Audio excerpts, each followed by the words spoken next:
नमस्कार दोस्तों, कैसे हैं आप सभी का मैं आपके प्यारे channel the success point at the rate पे शानदार प्रश्नों पर एक बार फिर से आपका स्वागत करता हूं। हर रोज़ की तरह आज भी कुछ महत्वपूर्ण प्रश्नों को देने का प्रयास करूंगा। मैं आपको लेके चलूंगा आधुनिक भारत के इतिहास से संबंधित महत्वपूर्ण प्रश्नों पर, जो कि आपके एग्ज़ाम के लिहाज से काफ़ी महत्वपूर्ण होगा, काफ़ी इंपॉर्टेंट होगा। वीडियो को शुरू करने से पहले एक छोटी सी गुजारिश है कि वीडियो को ज़्यादा से ज़्यादा शेयर कीजिए, लाइक कीजिए। वीडियो आपको कैसी लगती है कमेंट में ज़रूर बताएं। प्रयास कीजिए कि आपके साथ साथ और लोग भी चैनल से जुड़ें और लोग भी इस महत्वपूर्ण प्रश्नों को प्राप्त करने का लाभ उठाएं। पहले दोस्तों, मैं ये नहीं कहता कि इसमें जो भी प्रश्न मैं पढ़ा रहा हूँ डिक्टो यही प्रश्न आ जाएंगे, और डिक्टो इस तरह के प्रश्न आ सकते भी हैं और इससे संबंधित और इसी टाइप के प्रश्न भी आपसे पूछे जा सकते हैं। तो मेरा ध्यान सिर्फ इस तरफ आपका केंद्रित करना है कि ताकि आप ये समझ सकें कि किस तरह से प्रश्न पूछे जाते हैं और किस तरह से प्रश्न पूछे जा सकते हैं, ताकि आपकी तैयारी इस लेवल की हो जाए कि जब आप एग्ज़ाम हॉल में बैठे हैं तो आप प्रश्नों को देखते ही उसका उत्तर लगा पाएँ। शुरू करने से पहले आप चैनल को सब्सक्राइब कर दीजिए, बेल आइकन ऑन कर दीजिए ताकि वीडियो की अपडेट आपको मिलती रहे। वीडियो को शुरुआत से अंत तक ज़रूर देखें ताकि हर प्रश्न आपकी आंखों से ओझल न होने पाए, हर प्रश्न आपको प्राप्त हो सके, जो कि आपको एग्ज़ाम में सिलेक्शन दिला सकता है। क्योंकि the success point at the rate education का एक ऐसा प्लेटफॉर्म है जहाँ से आप हर सब्जेक्ट से संबंधित महत्वपूर्ण प्रश्नों को प्राप्त करते हैं। उससे संबंधित जितने भी सिलेक्टिव टॉपिक हो सकते हैं, सिलेक्टिव सब्जेक्ट हो सकते हैं, उन सभी पे हमारा डिस्कशन हुआ है, तो आप प्लेलिस्ट में जाकर के देख सकते हैं। यहाँ तक कि वन लाइनर प्रश्न भी अवेलेबल हैं। चलिए देखते हैं आधुनिक भारत के इतिहास से संबंधित आज कौन से प्रश्नों को रखा गया है। तो आज का पहला प्रश्न क्या पूछ रहा है कि चटगांव शस्त्रागार कांड के नायक कौन थे। समझ में आ रही है दोस्तों कि चटगांव शस्त्रागार कांड के नायक कौन थे। आपके विकल्प क्या हैं? गणेश घोष, चंद्रशेखर आज़ाद, सूर्यसेन, लाला लाजपत राय। बहुत ही शानदार प्रश्न है दोस्तों। कॉपी पेन लेके बैठें ताकि आप ये जान पाएँ कि आप कितने सही प्रश्नों के उत्तर दे पाते हैं और कितने गलत प्रश्न आपसे होते हैं। तो चटगांव शस्त्रागार कांड के नायक कौन थे? गणेश घोष, चंद्रशेखर आज़ाद, सूरसेन, लाला हरदयाल।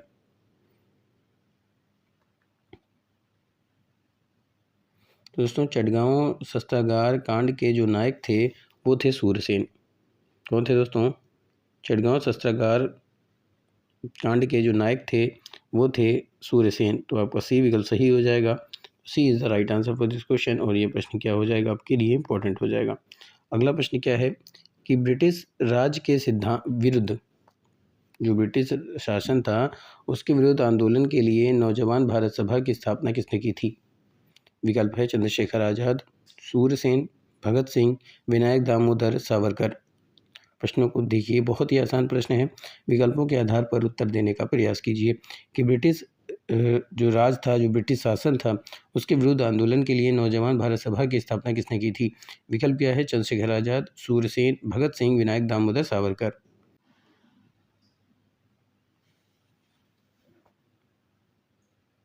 दोस्तों, ब्रिटिश शासन के विरुद्ध आंदोलन के लिए नौजवान भारत सभा की स्थापना जिसने की थी वो व्यक्ति कौन थे? तो वो व्यक्ति थे भगत सिंह। दोस्तों, कौन थे?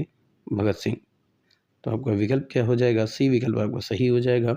सी is the right answer for this question. और ये क्या हो जाएगा? इंपॉर्टेंट हो जाएगा। कमेंट में बताइए कि नौजवान भारत सभा की स्थापना कब हुई थी। तो क्या है दोस्तों, आपको बता दूं कि नौजवान भारत सभा की स्थापना हुई थी 9 मार्च 1926 में। चलिए आगे चलते हैं। पहले दोस्तों, यहाँ से आपने उत्तर क्या देखा कि ब्रिटिश शासन के विरुद्ध आंदोलन के लिए नौजवान भारत सभा की स्थापना किसने की थी? तो ये की थी भगत सिंह ने। भगत सिंह ने नौजवान भारत सभा की स्थापना की थी। और सी विकल्प आपका सही हो जाएगा। साथ ही साथ ये भी देखें कि नौजवान भारत सभा की स्थापना कब हुई थी? तो ये हुई थी मार्च 1926 को। आगे देखते हैं। अगला प्रश्न है 1937 के आम चुनाव के बाद की घटना तथा उसके बाद की कई प्रांतों में भारतीय प्रतिनिधियों की सरकार बनी। इस संदर्भ में कौन सा कथन गलत है? ठीक है दोस्तों, 1937 में जो आम चुनाव हुए थे, उस चुनाव के बाद की घटनाओं और उसके बाद कई प्रांतों में भारतीय प्रतिनिधियों की सरकार बनी थी। इस संदर्भ में कौन सा कथन गलत है? पहला कह रहा है कि इन चुनावों में कांग्रेस काफ़ी सफल रही, जबकि मुस्लिम लीग जो थी वो बुरी तरह सफल हुई। उत्तर पश्चिमी सीमा प्रांत में कांग्रेस सबसे बड़ी पार्टी उभर कर सामने आई। यूनिस्ट पार्टी तथा कृषक प्रजा पार्टी ने क्रमशः पंजाब और बंगाल में सरकार बनाई। कांग्रेस के कुशासन व अत्याचारों को दर्शाने के लिए जिन्ना ने मीरपुर रिपोर्ट तैयार किया।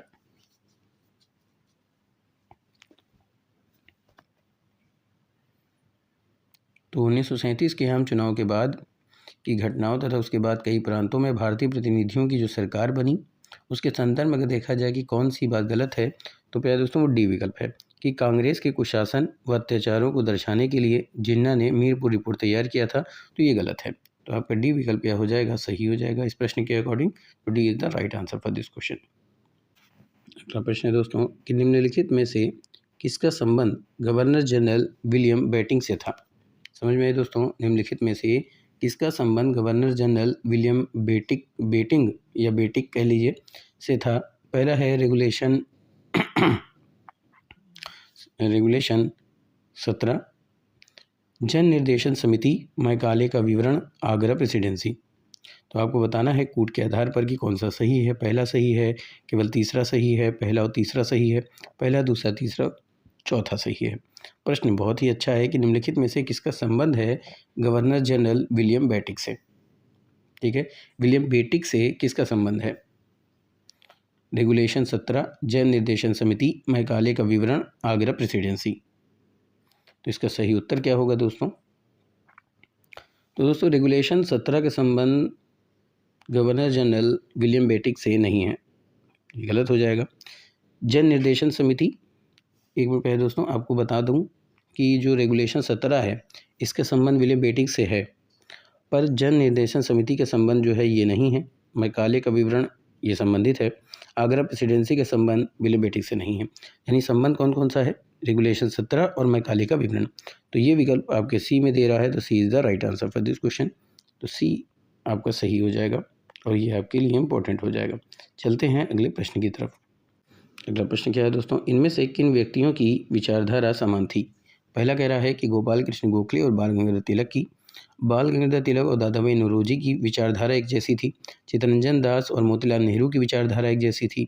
सुभाष चंद्र बोस और डॉक्टर पट्टाभी सीतारामैया की जो विचारधारा थी वो एक जैसी थी। आपको बताना है कि इन चारों विकल्पों में कौन सा वो विकल्प है जिसमें दो व्यक्तियों की विचारधारा समान थी, एक जैसी थी। विकल्प एक बार फिर से आपको बता देता हूँ, गोपाल कृष्ण गोखले और बाल गंगाधर तिलक और दादाभाई नौरोजी। तीसरा है चित्तरंजन दास और मोतीलाल नेहरू। चौथा विकल्प है सुभाष चंद्र बोस और डॉक्टर पट्टाभी सीतारामैया। प्यारे दोस्तों, इनमें से जिन व्यक्तियों की विचारधारा समान थी वो थे चित्तरंजन दास और मोतीलाल नेहरू। कौन थे दोस्तों, चित्तरंजन दास और मोतीलाल नेहरू। ये दो व्यक्ति ऐसे थे जिनकी विचारधारा एक जैसी थी, यानी समान थी। तो सी विकल्प आपका सही हो जाएगा। तो C is the right answer for this question और ये इंपॉर्टेंट हो जाएगा। अगला प्रश्न क्या है कि बंगाल में पिपली नामक स्थान किस लिए प्रसिद्ध है। बंगाल में जो पिपली नामक स्थान है वो किस लिए प्रसिद्ध है। पहला है पहली डच फैक्ट्री के लिए, पहली पुर्तगाली फैक्ट्री के लिए, पहली फ्रांसीसी फैक्ट्री के लिए या फिर पहली ब्रिटिश फैक्ट्री के लिए। तो बंगाल के पिपली नामक स्थान पर जो स्थान दिया गया है पिपली, वो किस लिए प्रसिद्ध है। पहले डच फैक्ट्री के लिए, पहले पुर्तगाली फैक्ट्री के लिए, पहली फ्रांसीसी फैक्ट्री के लिए या पहली ब्रिटिश फैक्ट्री के लिए। तो प्यारे दोस्तों, बंगाल में जो पिपली नामक स्थान है वो प्रसिद्ध है पहली डच फैक्ट्री के लिए। डचों ने अपनी पहली फैक्ट्री पिपली नामक स्थान में स्थापित किया था। तो ए विकल्प आपका सही हो जाएगा। तो A is the right answer for this question और ये क्या हो जाएगा, इम्पोर्टेंट हो जाएगा। अगला प्रश्न क्या है दोस्तों कि ट्विटर पर खाता बनाने वाला भारत का पहला मंत्रालय कौन सा था। ट्विटर पर खाता बनाने वाला भारत का पहला मंत्रालय कौन सा था। पहला विकल्प है वाणिज्य और उद्योग मंत्रालय, विदेश मंत्रालय, वित्त मंत्रालय या फिर गृह मंत्रालय। तो ट्विटर पर खाता बनाने वाला भारत का पहला मंत्रालय कौन सा था। फटाफट से उत्तर देने का प्रयास कीजिए दोस्तों। वीडियो को बिना स्किप किए हुए देखें ताकि कोई भी प्रश्न आपसे छूटने ना पाए। तो वाणिज्य और एवं उद्योग मंत्रालय, विदेश मंत्रालय, वित्त मंत्रालय या फिर गृह मंत्रालय। मेरे दोस्तों, ट्विटर पर खाता बनाने वाला भारत का जो पहला मंत्रालय है वो कौन सा है, तो वो है विदेश मंत्रालय। कौन सा मंत्रालय है दोस्तों, विदेश मंत्रालय पहला वो मंत्रालय है जिसने ट्विटर पर अपना खाता बनाया था। ठीक है, तो बी विकल्प आपका सही हो जाएगा। तो B is the right answer for this question. और ये प्रश्न हर प्रश्न की तरह इंपॉर्टेंट है। अगले प्रश्न की तरफ चलते हैं। अगला प्रश्न है कि भारत में आधुनिक शासन की शुरुआत किसने की थी। प्रश्न है भारत में आधुनिक शासन की शुरुआत किसने की थी। तो विकल्प है मुगल, ब्रिटिश, पुर्तगालियों या फिर फ्रांसीसियों ने। तो भारत में आधुनिक शासन की शुरुआत किसने की थी। मुगल ने, ब्रिटिश ने, पुर्तगालियों ने या फिर फ्रांसीसियों ने।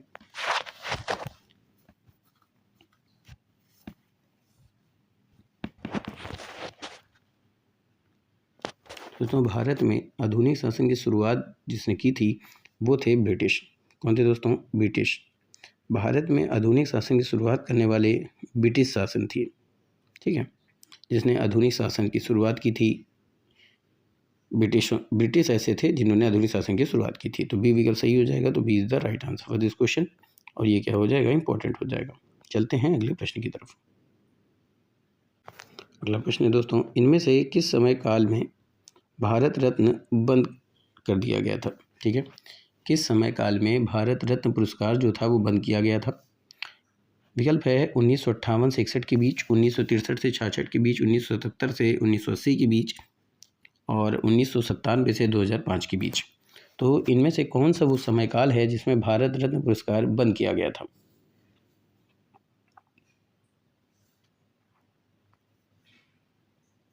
तो दोस्तों वो समय काल जिसमें भारत रत्न पुरस्कार को बंद किया गया था वो समय काल था 1977 के से लेकर 1980 के बीच। बस समझ रहे हैं दोस्तों, यानी 1977 से 1980 के बीच का जो टाइम पीरियड था उन टाइम पीरियड में भारत रत्न पुरस्कार बंद किया गया था। तो आपका सी विकल्प सही हो जाएगा और ये आपके लिए इम्पोर्टेंट है। अगला प्रश्न क्या पूछ रहा है कि 11 मई 1857 को भारतीय इतिहास में कौन सी महत्वपूर्ण घटना घटी थी। विकल्प है ब्रिटिश ईस्ट इंडिया कंपनी की तीसरी लाइट कैवलरी की सैनिकों ने ब्रिटिश अधिकारियों के विरुद्ध विद्रोह शुरू किया था, भारतीय लड़ाकुओं द्वारा ब्रिटिश ईस्ट इंडिया कंपनी द्वारा नियंत्रित दिल्ली पर कब्जा किया गया था, ब्रिटिश भारत में 3 विश्वविद्यालय की स्थापना हुई थी या फिर मंगल पांडे को मृत्युदंड दिया गया था। तो 11 मई 1857 को भारतीय इतिहास में कौन सी महत्वपूर्ण घटना घटी थी।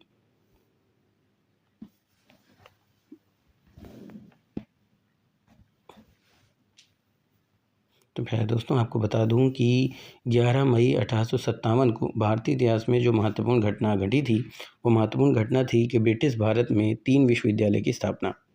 ठीक है दोस्तों, यानी ब्रिटिश भारत में, यानी जब ब्रिटिशों का शासन था उस समय भारत में 3 विश्वविद्यालय की स्थापना की गई थी। यही भारतीय इतिहास में महत्वपूर्ण घटना घटी थी 11 मई 1857 को। तो आपको सी विकल्प सही हो जाएगा दोस्तों। तो C is the right answer for this question और ये क्या हो जाएगा, इंपॉर्टेंट हो जाएगा। अगला प्रश्न क्या है कि दादा साहेब फाल्के पुरस्कार प्राप्त करने वाले पहले व्यक्ति कौन थे। दादा साहेब फाल्के पुरस्कार प्राप्त करने वाले पहले व्यक्ति कौन थे। तो पृथ्वीराज कपूर, राज कपूर, देविका रानी, गुरुदत्त।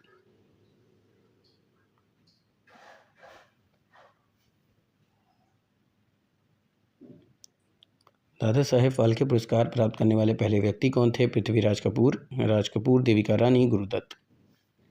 तो दोस्तों दादा साहेब फाल्के पुरस्कार को प्राप्त करने वाले पहले व्यक्ति जो थे वो थे राज कपूर। कौन थे दोस्तों, माफ़ कीजिएगा, देविका रानी थी। दादा साहेब फाल्के पुरस्कार को प्राप्त करने वाली पहली व्यक्ति कौन थी। तो वो देविका रानी थी। ठीक है दोस्तों, देविका रानी को दादा साहेब फाल्के पुरस्कार मिला था। तो C is the right answer for this question. अगला प्रश्न क्या है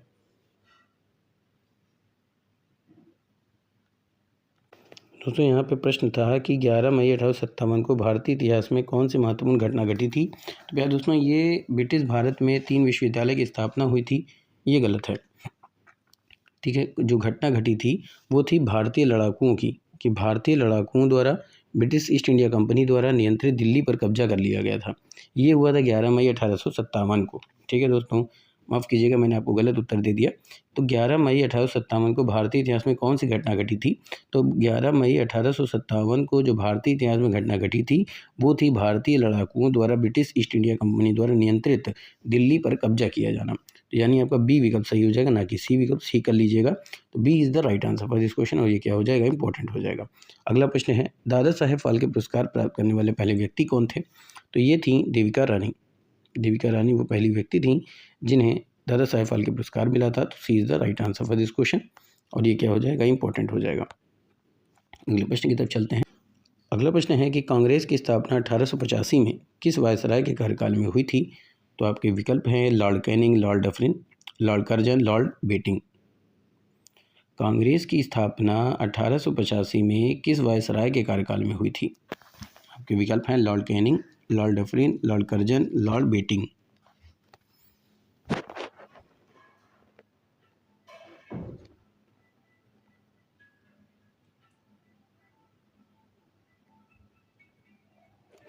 दोस्तों, कांग्रेस की स्थापना 1885 में जिस वायसराय के कार्यकाल में हुई थी वो थे लॉर्ड डफरिन। बात समझ में आई दोस्तों? लॉर्ड डफरिन वो वायसराय थे जिसके समय में कांग्रेस की स्थापना हुई थी। तो आपका बी विकल्प सही हो जाएगा। तो B is the right answer for this question, और ये क्या हो जाएगा? आपके लिए इंपॉर्टेंट हो जाएगा। अगला प्रश्न क्या है? कम्युनिस्ट मैनिफेस्टो किसने लिखी थी? Friedrich Engel, Karl Marx, Leonid Gatovisky या व्लादिमीर लेनिन ने लिखा है? तो कम्युनिस्ट मैनिफेस्टो किसने लिखी थी? आपको इसका उत्तर देना है।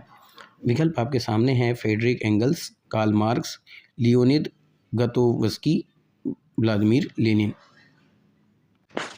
दोस्तों, कम्युनिस्ट मैनिफेस्टो की बात करें तो कम्युनिस्ट मैनिफेस्टो ये लिखा है कार्ल मार्क्स ने। किसने लिखी है? कार्ल मार्क्स ने कम्युनिस्ट मैनिफेस्टो लिखा है दोस्तों। कब लिखा था, इसे कब प्रकाशित किया गया था?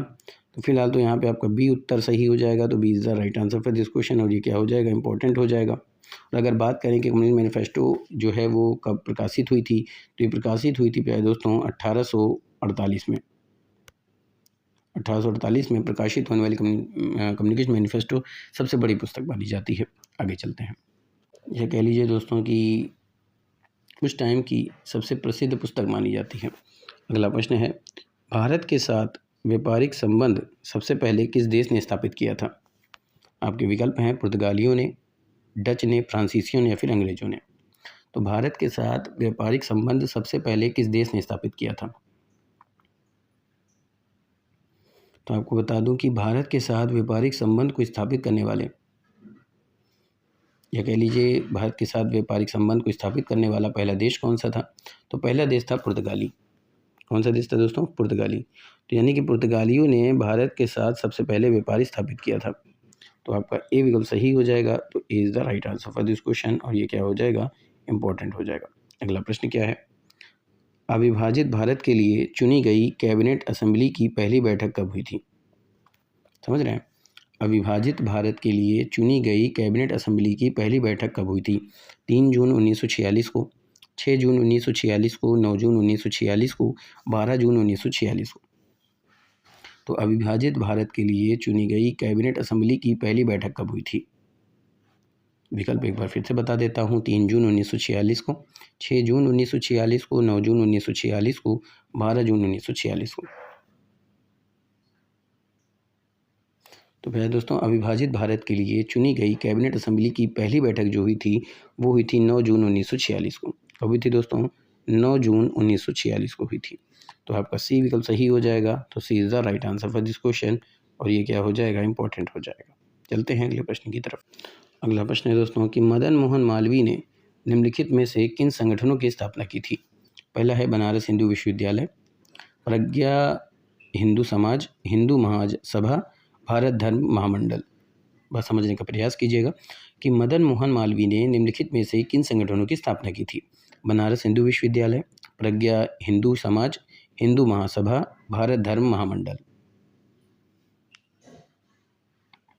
तो दोस्तों, मदन मोहन मालवीय ने जिन संगठनों की स्थापना की तो वो पहला था बनारस हिंदू विश्वविद्यालय, दूसरा हिंदू महासभा। ये दो ऐसे संगठन थे जिसकी स्थापना मदन मोहन मालवीय ने की थी। तो पहला तीसरा कौन से विकल्प में दे रहा है? तो आपके सी विकल्प में दे रहा है। तो सी विकल्प आपका सही हो जाएगा। C is the right answer for this question और ये आपके लिए इम्पोर्टेंट होगा। चलते हैं अगले प्रश्न की तरफ। अगला प्रश्न है कि निम्नलिखित में से किस जनजाति नेता को भगवान का अवतार व विश्व का पिता माना जाता था। ठीक है दोस्तों, निम्नलिखित में से किस जनजाति नेता को भगवान का अवतार व विश्व का पिता माना जाता था।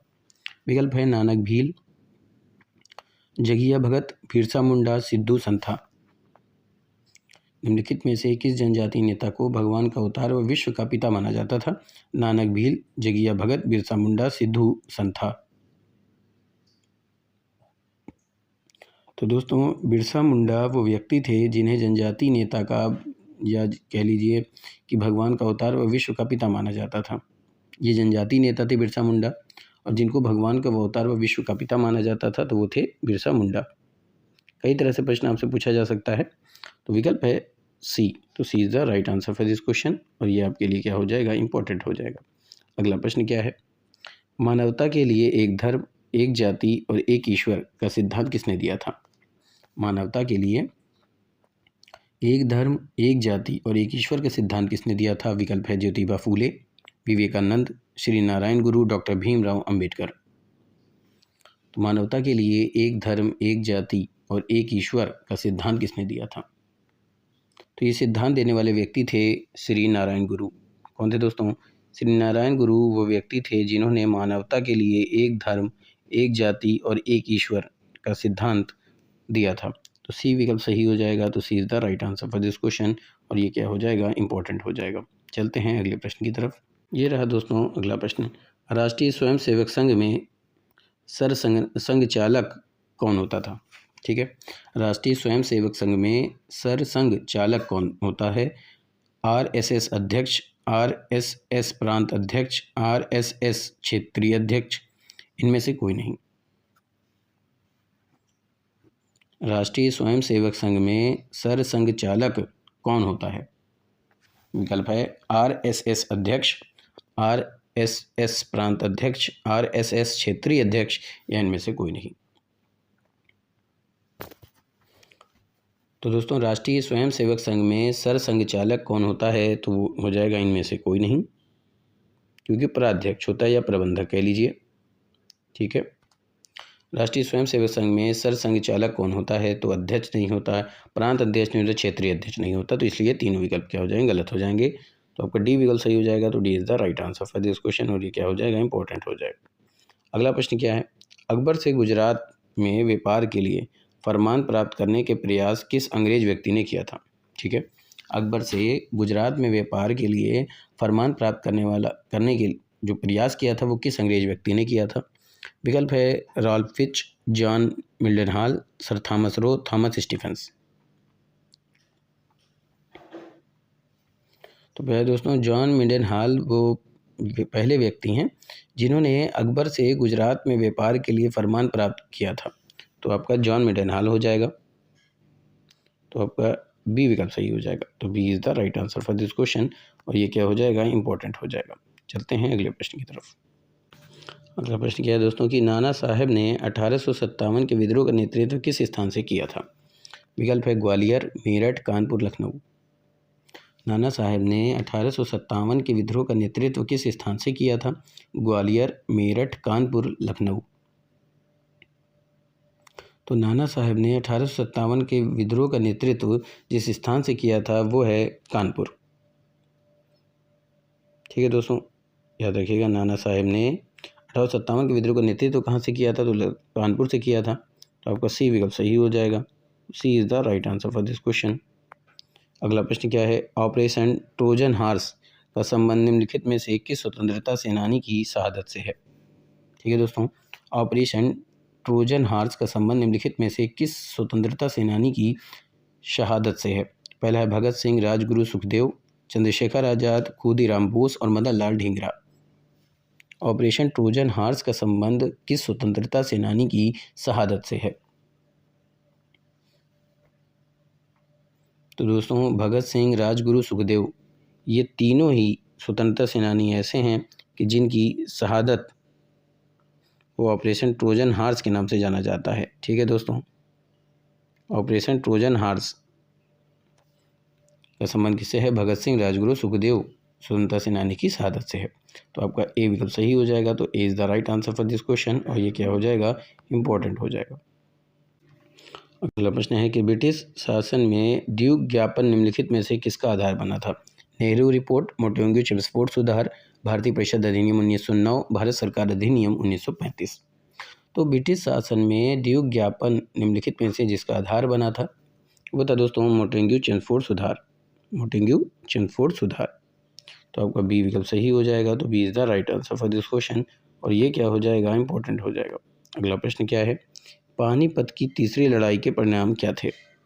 पहला कथन कह रहा है कि मराठा शक्ति का विकेंद्रीकरण, उत्तर पूर्वी भारत में ईस्ट इंडिया कंपनी सशक्त बनी, नादिर शाह का आक्रमण।